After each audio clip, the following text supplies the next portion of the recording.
মুক্তির প্রথম দিনেই রেকর্ড করলো শাকিব খানের তাণ্ডব। কত কোটি টাকা আয় করলো এটা জানলে সবার চোখ কপালে উঠবে, বলছি সব বিস্তারিত।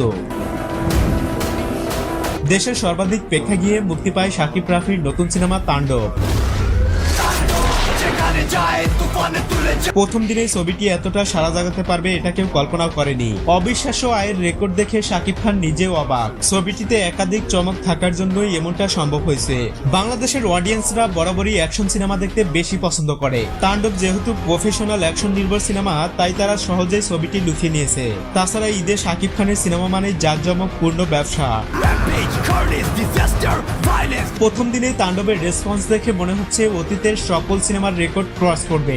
ঢাকার মাল্টিপ্লেক্স থেকে শুরু করে দেশের সিঙ্গেল স্ক্রিনেও ব্যাপক ভিড় লক্ষ্য করা গেছে। আগামী এক সপ্তাহের ভিতরে সিনেপ্লেক্স গুলোতে কোনো টিকিট নেই।